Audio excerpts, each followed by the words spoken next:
Hello, my name is Precious Vicente. I am from the Gila River Indian community from the village of Blackwater. I am a park ranger at Casa Grande Ruins National Monument. I work in interpretation, so I work a lot with the general public. I do education programs. I work doing tours. Along with being an education coordinator, I'm also the tribal liaison for the park. So that can go into a lot of different paths. I work with 6 tribes that have association to this site. That is Gila River, Tohono-O'odham, Salt River, Ak-Chin, Hopi, and also Zuni Pueblo. So I have worked at Casa Grande Ruins since 2020, 2021. I was actually here on an internship with American Conservation Experience. They were looking for 2 indigenous participants to do historic preservation here. Continued on into a second internship, which dealt more with education, so interpretation. So I moved out of the resources management department into education.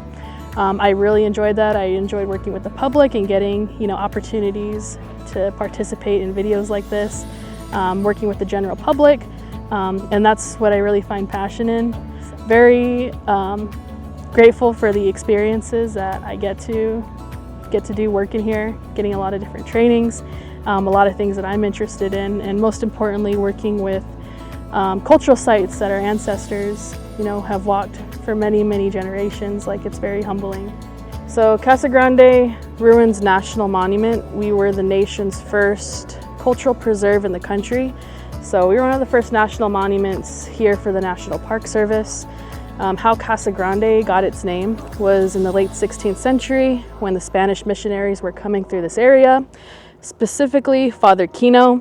He came across this house, he seen it, and thought it was very large, called it Casa Grande, the Spanish term. It would be really great if we got the general public and also our own community members to say its O'odham name, which is Sivanvaki.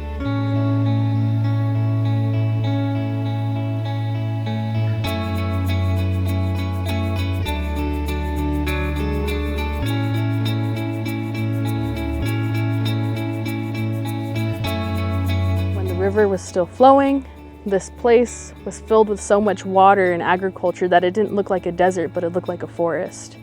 So if you look out into the distance, you can see some dead branches.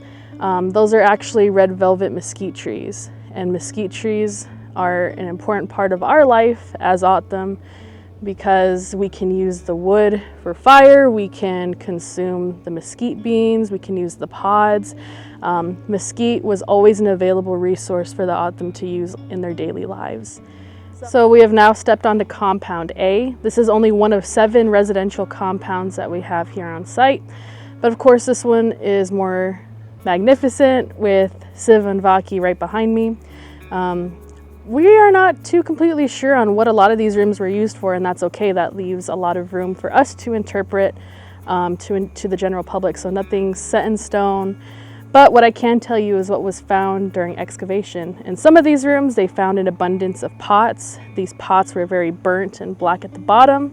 That tells us that they were placed over a fire, most likely used for cooking.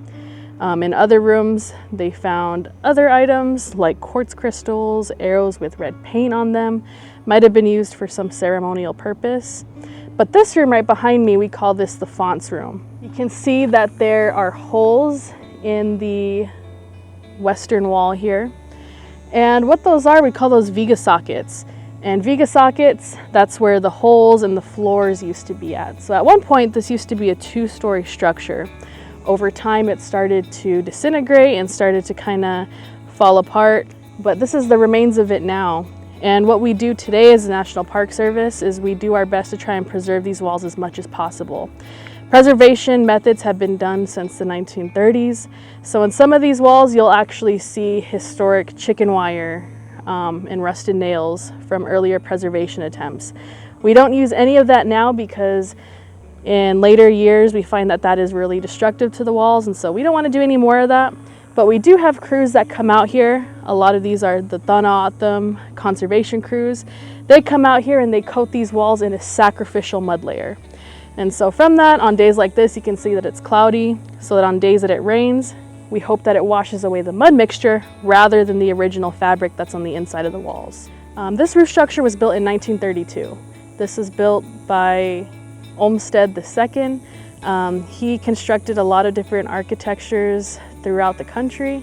He even was an architect for Grand Central Park in New York. When rain falls down, there's gutters. It falls down the legs of the pipe into the roof structure, and then it disperses to other places in the park that need water. So we believe this house to have been built in 1350 CE. That's almost 700 years ago, 4 stories tall, and it has 11 rooms inside of it. You can see that there's this very large south end room. There's also one on the north side. You can see at the base is concrete. This originally didn't used to be here. This used to be one entryway inside, and you can see on the floor there's a black substance. That's actually asphalt. In the time of the 1930s, when asphalt was just being introduced, the Park Service at the time thought, well, if we coated this whole monument in asphalt, it'll help preserve it. Luckily, they only stayed to the floors, and you can see it didn't really hold so well up over time. You can see the metal beams that support the stabilization of the house. Those were placed in 1891. The reason we need those now is because you can see where the white sandbags are, where the Viga sockets are. That's where the floors and the ceilings used to be.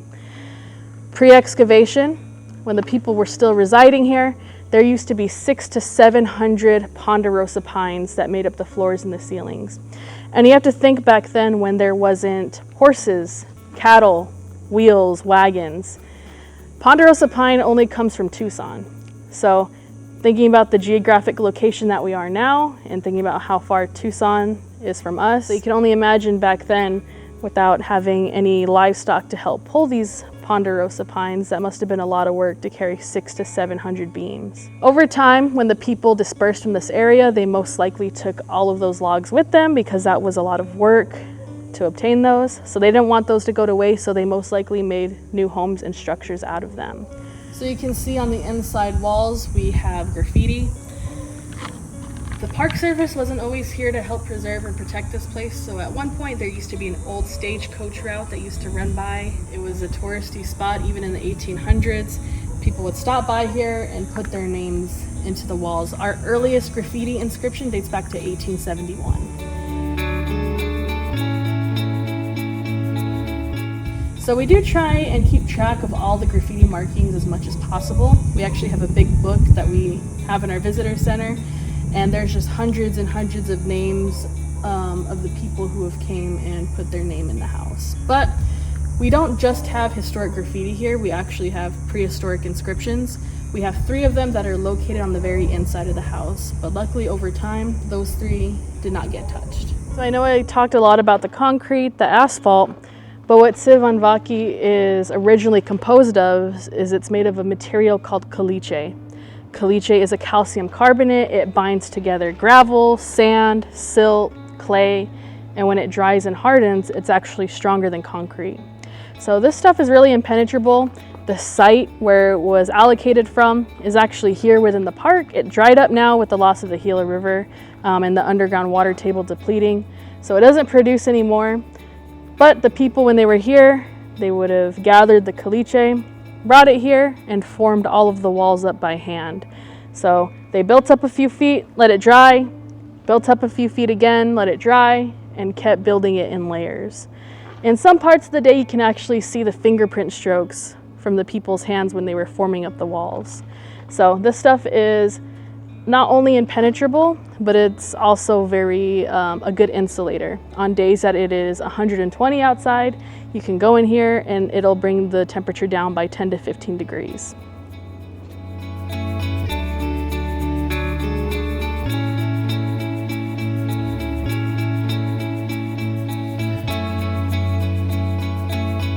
This is not the original height of the door, where if you look at this one right here, this is more true to the size and the height that the doors would have been.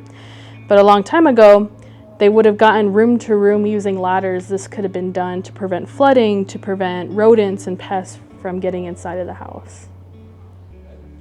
So right now we are inside of the house, and what we're looking at right now is you can really see the Viga sockets where the ponderosa pines would have laid. They also laid saguaro rib, vapai. As we know, saguaros are a big part of our life because they provide food to eat, but they also are significantly important because they built our homes for us. We use their ribs for all different types of things. And so from that, we should always respect them and, never cause any harm to them because they really give a lot to us.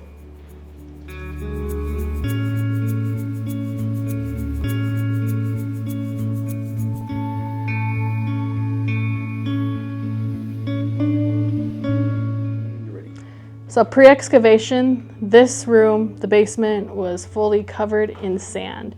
You can see that it was filled up. You can kind of see the indentation from where it was filled to, right up to this ventilation hole. And then once it was fully excavated, they left it uncovered. So this room is a floor lower than the rest of the house.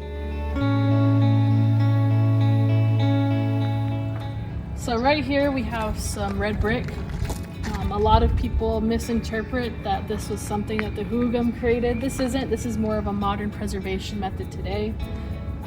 Before there was a roof structure, when it would rain would actually fall down, and because the ground that we're standing on is so flat, water would puddle up at the base of the house, and it was softening the caliche, affecting the stabilization of it. So to prevent that, red brick was put in all throughout the base of the house. So that's why this texture right here looks a lot different than this one up top. This up top is the original fabric that was placed. So this right here is the southwest building, the very far corner of the compound itself. This is one of 3 multi-structural buildings that we have here on site. This one here was actually about 3 stories tall. There was an earthquake that happened some years ago, and we felt the repercussions of it all the way down here, and it actually caused a large portion of this building to fall over. The compound itself, these rooms actually would have been about 5 to 6 feet tall, and the outer boundary wall would have been about 7 to 8 feet tall, kind of like how we have fencing in our own homes to keep kids in, to keep intruders out. I think of it as the same concept. And in general, it was predicted at the time in 1350 that about 2,000 people were living here in Compound A at the time.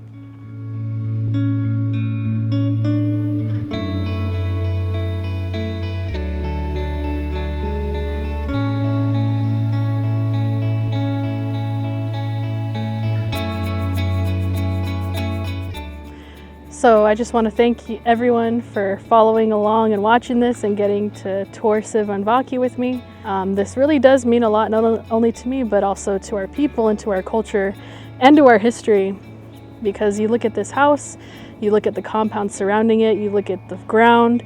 Like I said before, when you go to the backcountry and you see the pottery sherds and you can see all the intricate designs that they were completing, they really all do have stories to tell. When we do have events, I do encourage tribal members to come out here and participate with us because, again, this place is still very much alive, and it needs its people to come back here and to just be here with the people, again, that walked in these footsteps a long time ago. There is a lot of resiliency that came from our people, not only from the time of the Hugum, but also throughout modern history. We have faced a lot of unfortunate circumstances when it comes to the loss of the Gila River, when it comes to health discrepancies. We have to look back and really remember what our ancestors did. They were master farmers, irrigators, architects, and we really can learn a lot from them in the lifestyle that they have always lived.